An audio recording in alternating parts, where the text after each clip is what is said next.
नमस्कार, आप देख रहे हैं मिरर मीडिया और इस वक्त हम मौजूद हैं शहर के आईआईटी आईएसएम परिसर में, जहां आपको बता दें कि आईआईटी आईएसएम के 100 साल पूरे होने के उपलक्ष्य पर एक एक हफ्ते लंबा एक कार्यक्रम चलने वाला है, जिसके तहत विभिन्न तरह के कार्यक्रम और आईआईटी आईएसएम के विभिन्न जो लैब हैं या फिर इसके अंदर जो चल रहे कार्य हैं वो प्रदर्शित किए जाने वाले हैं। तो इसके तहत आज हम आ गए हैं ज्ञान विज्ञान प्रांगण में और आपको बता दें कि यहाँ कई ऐसी चीज़ें हैं जिसे आधुनिक भारत और विकसित भारत का प्रतीक माना जा रहा है और माइनिंग के क्षेत्र में जो टेक्नोलॉजी है उसके आने से कितनी बेहतरी हो गई है उसे प्रदर्शित करने का प्रयास किया जा रहा है। अभी हम मौजूद हैं टैक्समिन के काउंटर के पास और आपको हम बता दें कि ये आधुनिक सी दिखने वाली चीज़ एक ड्रोन है और ये काफ़ी अलग नज़र आ रही है यहाँ पर तमाम जो काउंटर्स हैं उसमें।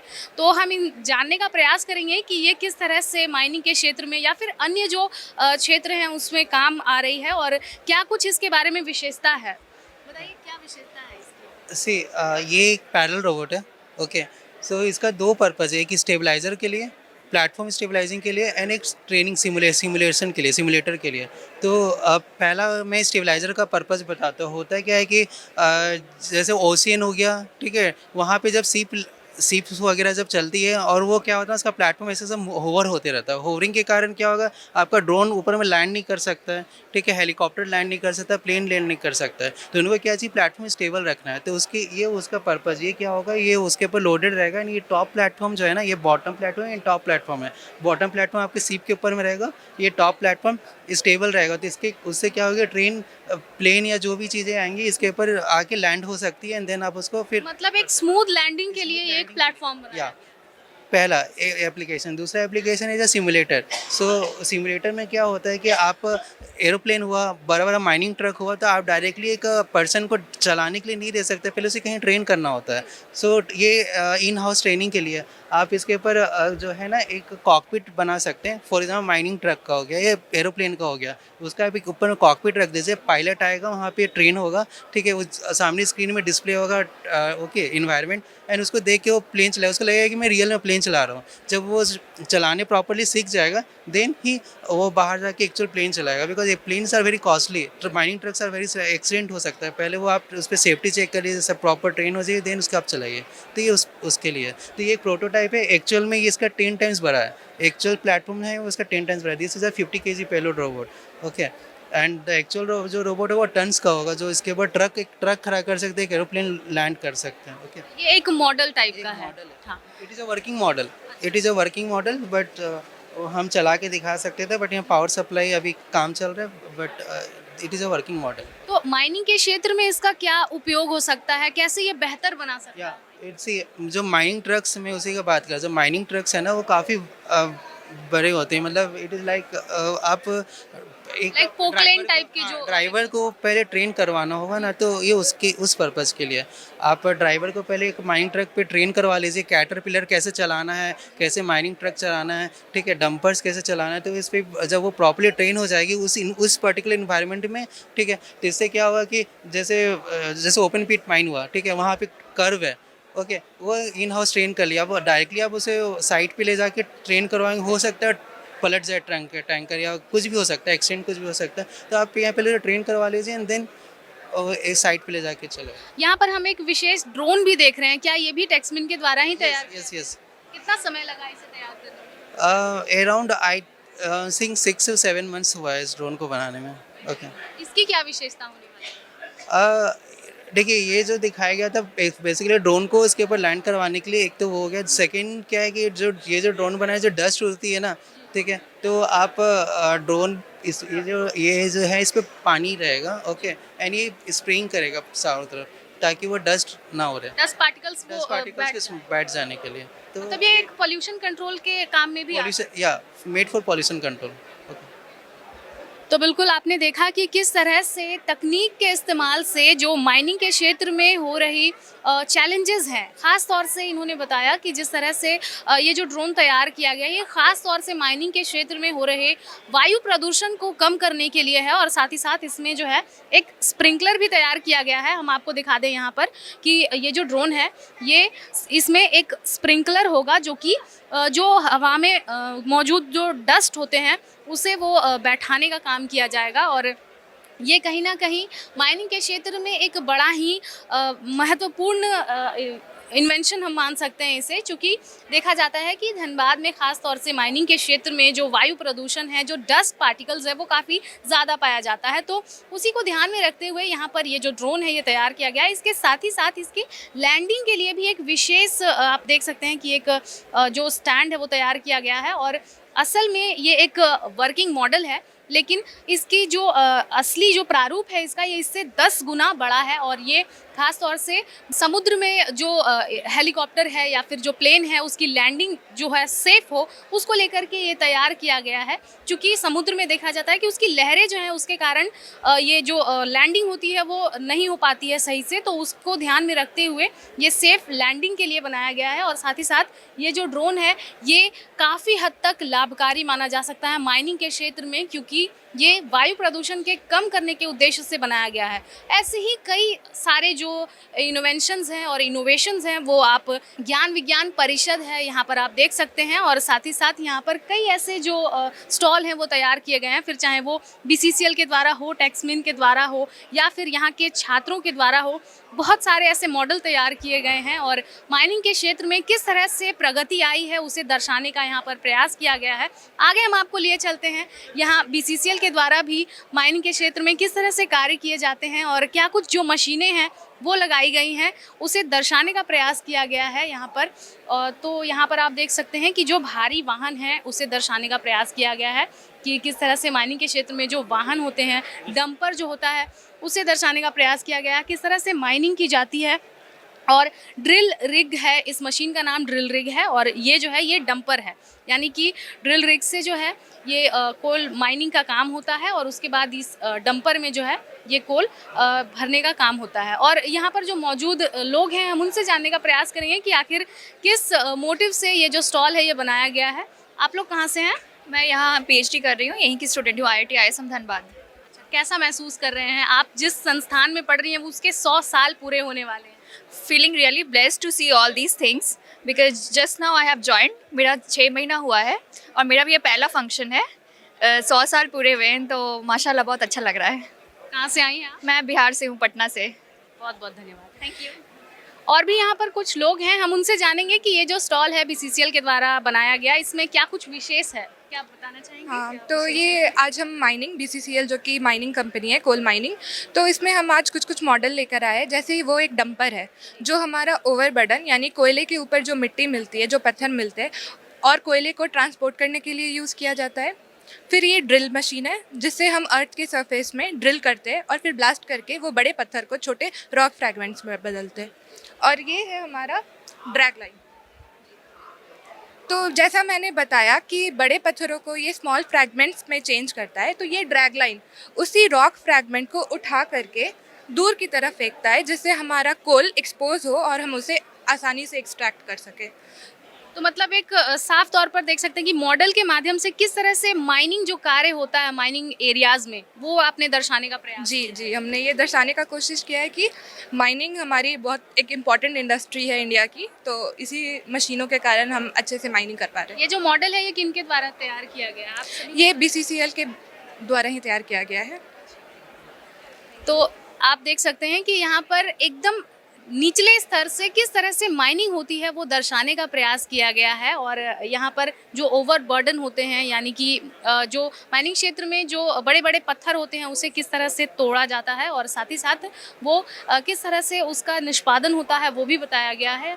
तो आप देख सकते हैं कि यहाँ पर तरह तरह की जो मशीनें हैं उसे दर्शाने का प्रयास किया गया है। और आईआईटी आईएसएम के फिर चाहे छात्र हो या फिर अलग अलग जो कंपनियाँ हैं उन सभी के द्वारा यहाँ पर माइनिंग को ख़ास तौर से ग्राउंड लेवल से दर्शाने का प्रयास किया गया है। और यहाँ पर विभिन्न तरह के स्टॉल जो हैं वो लगाए गए हैं, फिर चाहे वो मैथमेटिक्स एंड कंप्यूटिंग हो, योगा एंड सीपीआर हो। सीपीआर के बारे में अगर हम बात करें तो यहाँ पर इसके कर्टन रेजिंग प्रोग्राम के दौरान ही ये बताया गया था कि यहाँ पर CPR के माध्यम से आप किस तरह से लोगों की जान बचा सकते हैं, उसकी भी ट्रेनिंग दी जाएगी।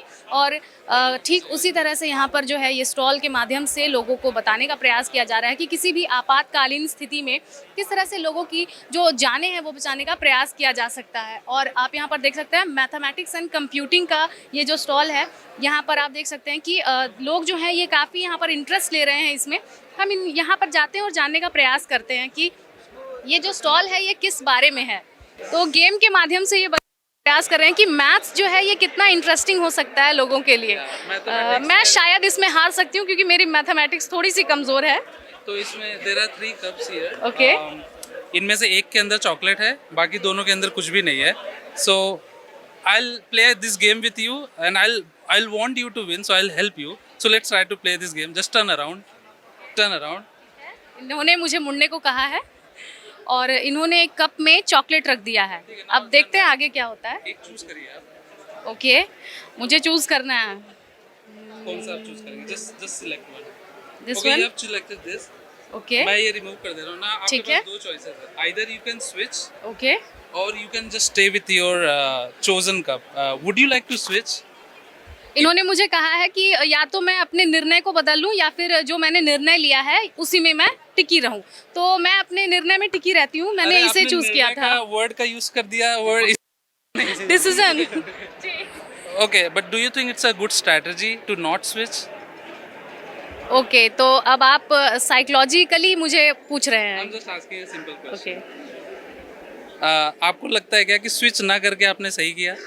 हाँ, मुझे लग रहा है कि मैंने सही किया है। Well, unfortunately for me, you win the game. Thank you. But I wanted to demonstrate that.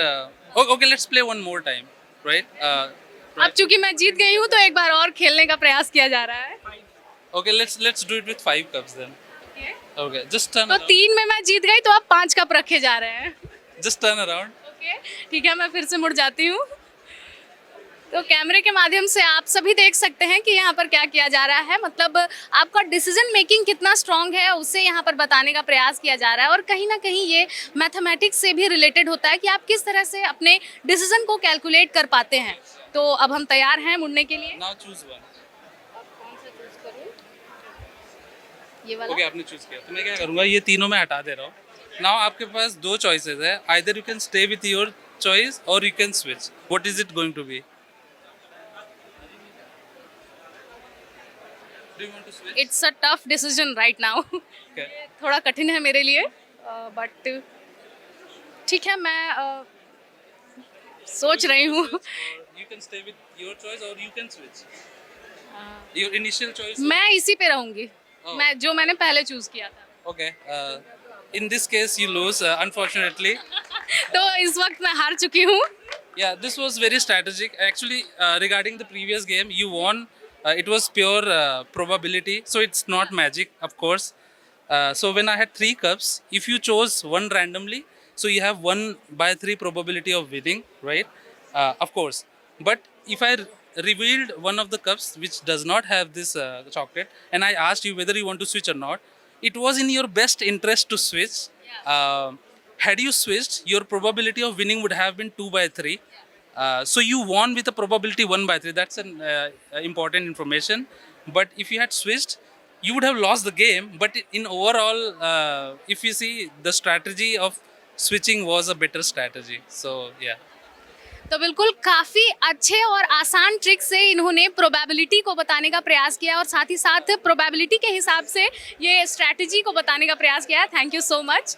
तो ये रहा मेरा तोहफा जो मैंने जीता था पहली बार में। और जो हम लोग कक्षा 9वीं से 10वीं से पढ़ते आ रहे हैं प्रोबेबिलिटी, वो सिर्फ किताब के पन्नों तक ही ना सीमित रहे, उससे यहाँ पर दर्शाने का बहुत ही अच्छे ढंग से प्रयास किया गया। और यहाँ के छात्रों द्वारा आप देख सकते हैं कि एक बेसिक सा चैप्टर जो होता है प्रोबेबिलिटी, जिसे हम बस एक चैप्टर समझ के आगे बढ़ जाते हैं, या फिर कहते हैं ना मार्क्स, जो स्कोरिंग चैप्टर होता है प्रोबेबिलिटी, लोगों को बस उस तक सीमित ना रहना पड़े, उसके लिए यहाँ पर काफ़ी सुंदर ढंग से यहाँ पर बताने का प्रयास किया गया। मैथमेटिक्स एंड कंप्यूटिंग के ये जो स्टॉल हैं उसके माध्यम से ये छात्रों ने बड़े ही अच्छे ढंग से मैथ्स तरह से लोगों के लिए इंटरेस्टिंग हो सकता है उसे बताने का प्रयास किया गया है। और भी कई स्टॉल्स हैं, हम वहाँ पे जाने का प्रयास करेंगे और आपको भी बताने का प्रयास करेंगे कि किस तरह से जो साइंस है, जो टेक्नोलॉजी है, वो लोगों के लिए कितना लाभकारी होता है और साथ ही साथ वो कितना इंटरेस्टिंग हो सकता है अगर उसे अच्छे ढंग से सिखाया जाए।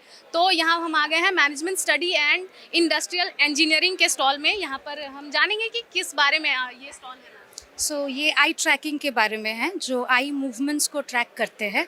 और हम देख सकते हैं कि जो पार्टिसिपेंट्स हैं जो बैठे हैं आई ट्रैकिंग पे, वो कहाँ देख रहे हैं, किस जगह पे फोकस हो रहा है, कितना देर वो फोकस कर रहे हैं, कहाँ से कहाँ मूवमेंट हो रहा है।